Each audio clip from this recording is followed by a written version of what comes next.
Bonjour et bienvenue dans cet épisode conjoint de New Deal et du Monde devant soi. Je suis Christophe Caron et je suis en compagnie de Laurence Nardon, responsable du programme Amérique du Nord à l'IFRI. Bonjour Laurence. Bonjour Christophe. Laurence, vous avez veillé toute la nuit pour suivre cette élection américaine de 2024 et il aura fallu attendre les résultats du Wisconsin pour être certain de ce que tout au long de la nuit, nous avons craint, la victoire de Donald Trump. Le républicain sera donc le 47e président des États-Unis. Il a une large avance sur son adversaire, la vice-présidente démocrate Kamala Harris. Une avance tant en nombre de délégués qu'en nombre de voix, ce qu'on appelle le vote populaire. Pour bien se rendre compte, à 11h30 heure de Paris, c'était près de 5 millions de voix qui séparaient Trump de Kamala Harris. Une victoire de Trump, mais aussi une victoire du Parti républicain qui rafle au passage le Sénat et s'assure une majorité au Congrès. Alors première question, Laurence, est-ce que c'est Donald Trump qui a gagné cette élection ou est-ce que c'est Kamala Harris qui l'a perdue ? Christophe, c'est un petit peu les deux parce que je crois que Donald Trump se révèle vraiment comme un talent politique incroyable, enfin une résilience pour revenir à la victoire et une victoire encore plus large qu'en 2016 après son départ de la Maison-Blanche en janvier 2021 alors qu'on pensait tous qu'il était fini. De l'autre côté, il faut bien dire que le Parti démocrate porte aussi une forte responsabilité dans sa propre défaite. Et là, il y a plusieurs raisons qu'on peut pointer, la faiblesse de la candidate Harris et puis un certain nombre de failles programmatiques de la campagne démocrate. On dit qu'elle n'a pas assez défendu le programme économique, le bilan économique plutôt bon, malgré l'inflation de Joe Biden. Est-ce que c'est vrai et est-ce que selon vous, ça a joué dans ce scrutin ? Je ne crois pas qu'on puisse dire qu'elle ne l'a pas assez défendu parce qu'elle a quand même porté un programme économique qui était dans la continuité des Bidenomics. Elle a fait pas mal de speeches dessus et elle a fourni beaucoup d'explications. C'est tout simplement que ça n'a pas pris auprès de l'électorat qui était visé par ces discours, c'est-à-dire les classes moyennes ou les classes ouvrières peu ou pas diplômées, celles qui étaient précisément visées par les Bidenomics. Les Bidenomics, c'était ce programme qui visait à redonner une prospérité économique à ces classes moyennes si appauvries depuis les années 80. Or, elles n'ont vu que l'inflation qui a frappé les produits alimentaires, l'essence, etc. ces dernières années, et elles en ont rendu responsables, ce qui est pas forcément vrai, ces grands investissements fédéraux massifs des Bidenomics. Les Américains les ont jugés dispendieux et inefficaces. Inefficaces, c'est trop tôt pour le dire. Et donc, c'est un petit peu injuste pour le bilan économique de Joe Biden. Oui, Joe Biden a pris des mesures qui ne feront effet que dans quelques années et c'est pour ça que finalement ça ne paie pas directement pour ce scrutin. On a vu donc le Parti républicain rafler la majorité au Sénat. Il est en voie d'avoir une majorité au Congrès. Est-ce que dans le scrutin présidentiel, cette fois, c'est Trump qui a gagné ou est-ce que c'est les idées du Parti républicain qui ont triomphé ? Ce sont les idées de Donald Trump qui sont devenues, depuis 2016, les idées du Parti républicain. Le Parti républicain, aujourd'hui, est complètement inféodé au trumpisme. Et donc, les élus trumpistes au sein du parti, qui sont majoritaires, professent des idées extrêmement conservatrices, extrêmement à droite, libertariennes pour certaines d'entre elles, ce qui est parfois, d'ailleurs, contradictoire avec les idées conservatrices. Le Parti républicain des années 80 a complètement perdu la main. Ce sont encore quelques mohicans dans le parti qui pensent qu'il faut respecter l'orthodoxie budgétaire, qui sont hostiles à la Russie, mais ils sont devenus très minoritaires. Vous parlez du Parti républicain justement qui a été gagné par les idées de Trump. Est-ce qu'on sait avec qui Trump va gouverner en janvier prochain ? Est-ce qu'il a déjà donné quelques noms de certains responsables au secrétariat d'État, par exemple, à la santé ? Est-ce qu'on sait avec qui il va gouverner ? Est-ce qu'il va choisir des proches ou est-ce qu'il va choisir des cadres du Parti républicain ? On a souvent parlé ici du projet 2025 qui était préparé pour Trump par ce think tank extrêmement conservateur qui s'appelle la Heritage Foundation. Donc il y avait un programme, Trump a dit qu'il ne le reprendrait pas nécessairement, mais maintenant on va voir ce qui se passe. Ce qu'il y avait dans ce programme, c'était aussi un processus de sélection des futurs cadres de l'administration Trump.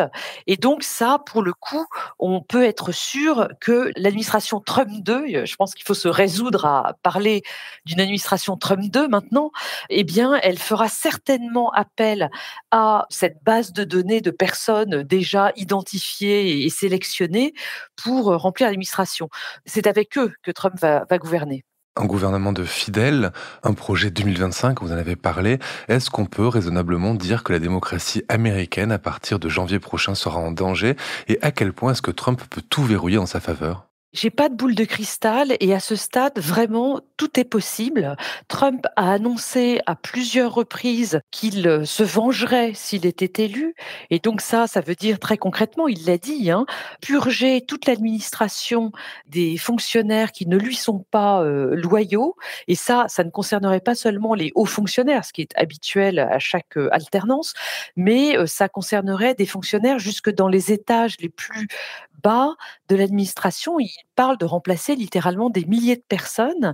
Il parle aussi de poursuivre en justice les démocrates qui l'ont attaqué pendant les 4 dernières années, mais même aussi certains républicains qui ne lui ont pas été loyaux, justement, comme par exemple Liz Cheney, cette ancienne élue républicaine du Wyoming qui avait présidé la commission d'enquête de la Chambre des représentants sur l'insurrection du 6 janvier 2021. Les félicitations ont afflué après la victoire de Donald Trump. Alors on a vu le président Macron, on a vu Benjamin Netanyahou, mais on va y revenir. Il y en a une qui a été assez rapide, c'est celle de Volodymyr Zelensky, qui a adressé un message de félicitations à Donald Trump. Et il a demandé une chose, il a demandé d'agir pour une paix juste. Ça veut dire quoi? Ça veut dire que Zelensky s'est résolu à perdre la guerre face à Moscou et à devoir négocier maintenant avec la Russie sous l'égide de Trump. L'élection de Trump est a priori une très mauvaise nouvelle pour les Ukrainiens, puisqu'il a dit très clairement depuis longtemps que s'il était élu, il cesserait le soutien américain à l'Ukraine et il organiserait des négociations. Et dans ce contexte, le président ukrainien Volodymyr Zelensky n'a plus qu'une seule option, c'est d'essayer de se rapprocher de Donald Trump pour faire en sorte que les négociations organisées par ce dernier soient les moins défavorables possibles à l'Ukraine. Zelensky se raccroche aussi à l'un des discours de Trump où c'était une seule fois, Trump a dit que donc il organiserait ces négociations et que si les Russes ne voulaient pas venir ou se plier à ces demandes, les demandes de Trump, eh bien, il aiderait à ce moment-là l'Ukraine beaucoup plus que Biden ne l'a jamais fait. Ce que voulait dire Trump par là, c'est qu'il allait organiser ces négociations et il exercerait des pressions à la fois sur les Ukrainiens pour qu'ils acceptent les négociations, mais aussi sur les Russes. Et donc, il menaçait les uns et les autres. Les Ukrainiens aujourd'hui se raccrochent au fait que peut-être, Trump pourrait totalement changer d'avis sur le dossier ukrainien. Alors, on peut être dubitatif sur cette possibilité, mais enfin, il faut quand même se souvenir que Trump est avant tout imprévisible dans sa politique étrangère, sa politique intérieure aussi d'ailleurs. Alors, il n'y a pas que Trump qui est imprévisible, parce que le président russe Vladimir Poutine n'a pas l'intention de féliciter Donald Trump. C'est ce qui a été annoncé par le porte-parole du Kremlin, Dmitri Peskov. Il estime que les États-Unis sont un pays hostile, impliqué dans une guerre contre la Russie, donc il n'y a pas de raison de le féliciter. Et d'ailleurs, on a vu des observateurs dire qu'il n'était pas du tout sûr qu'il y ait un rapprochement Washington-Moscou après l'élection de Trump, et que Trump, finalement, allait peut-être suivre la voie classique de la politique étrangère américaine face à la Russie. Qu'est-ce que vous en pensez? Oui, c'est assez étonnant, mais en même temps, Poutine, il y a quelques mois, avait déjà dit, dans un cadre public, alors à moitié en plaisantant et à moitié sérieusement, qu'il préférait une victoire de Kamala Harris. Alors on peut s'interroger, alors peut-être que c'est tout simplement la volonté du Kremlin de semer le chaos toujours plus en Occident. Après tout, il a maintenant devant lui, 4 ans d'une présidence Trump.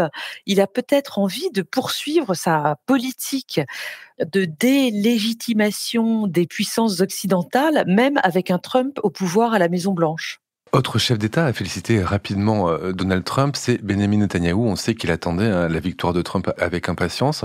Pourtant, Trump a demandé à Netanyahou de finir la guerre avant que celui-ci arrive à la Maison-Blanche. Quelles vont être les conséquences de l'arrivée de Trump au pouvoir pour Netanyahou et pour le Proche-Orient en quelques mots? Là encore, on a un exemple de cette attitude de Trump qui est à la fois va-t-en-guerre sur certains sujets et très réticente à agir sur d'autres. Alors, on sait que Trump est très favorable au Likoud, hein, plus qu'à Israël d'ailleurs, et que ça, c'est plutôt un bon point pour Benjamin Netanyahou.